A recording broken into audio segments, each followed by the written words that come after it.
Hello everyone and welcome to London Valves 2025. I'm Azeem Latib from New York and I'm here with a good friend of mine, Giuseppe Tarantini from Padova in Italy. Giuseppe, the two of us today were in a really interesting session, and I think the first time I've seen a session like this at a big conference, which was all about patients who are now being referred to us with valvular issues but who are really sick. They're either in cardiogenic shock, they're in a lot of hemodynamic trouble, and they're often very high risk for open heart surgery. And more we've been asked to, can we manage those patients? Patients who, I guess, in the past may have died because we had nothing to offer them. But now, I think we more and more are trying to offer these patients procedures, trying to save their lives. Now, I mean, maybe you can share your own experience. I'm sure you've had many cases of patients with aortic valve disease who came in with cardiogenic shock. Thank you. First of all, thank you, Azeem, for having me. It's a pleasure. And actually, I totally agree with you. We have seen a session that was really interesting because we went over really borderline cases that are anyway, I think, very important to let the people and the audience understand that now it is possible to treat also, in an emergency situation, patient by means of transcatheter approach. For instance, patient with severe aortic stenosis plus acute coronary syndrome that arrive in the lab with cardiogenic shock. Actually, this patient used to be refused by the surgeon because they are at very high risk. Cardiogenic shock is not favoring the surgical approach, but actually now we can do that, we can manage that by means of balloon valvuloplasty, TAVI, but also with the use of circulatory support that we can use and we can implant before going with the THV, and this to prepare the vessel and to reduce also the vascular and bleeding complication.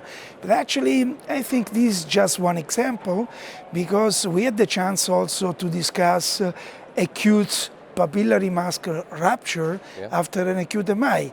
That is, in the previous year, you cannot even think of this situation as giving a second option, a second chance that is transcatheter chance. Right. It was very, very impressive also the interaction with the audience. I think those kind of patients, I think the AS patients, more and more, I think we feel comfortable doing them. We have, TAVI has become so reproducible that with mechanical support, we can get patients through some very difficult situations, right? Whether it's AS and coronary disease with cardiogenic shock, or even the other one I've been asked a number of times is acute aortic regurgitation with cardiogenic shock. The one with papillary muscle rupture, I think, is important. People don't think about it. Right? Even in experience centers, those patients come in and they go into pulmonary edema, they get stabilized, and if they can't get surgery, often nothing is done and those patients pass on. And I think it was great to see how our colleagues are using support and approaching those very complex cases with good results.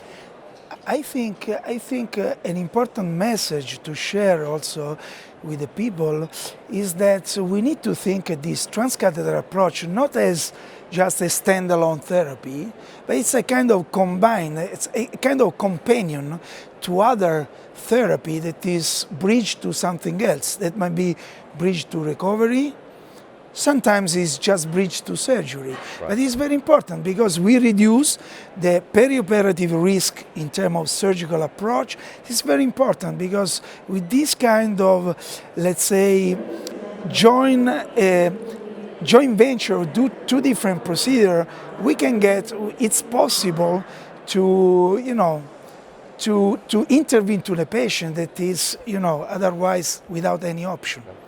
Absolutely. I think you highlight a couple of important points for the audience is the fact that sometimes this could be a destination therapy. Patients can do so well that may be their therapy.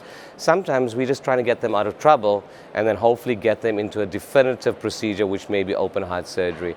And I think it also highlighted the session the importance of the multidisciplinary team, right? To be able to do this, you need to work as a team, you need to work with your surgeons, you need to work with your imaging specialists.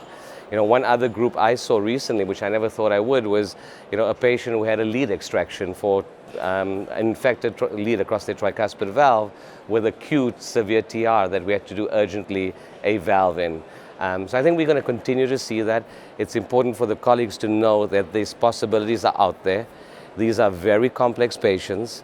They require a really, truly multidisciplinary approach because you need to get the surgeons involved, you need to think about hemodynamic support, and then also you need to think about the management afterwards, getting them out of trouble, how you look after them in the ICU, and that for many of these elderly patients, we still have to have a good result because this could be destination therapy.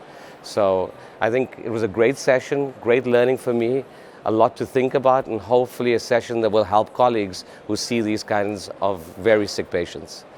Thank you for joining us, and it's always a pleasure to come to PCR London Valves and to continue to learn and to grow, right, and to collaborate. Together.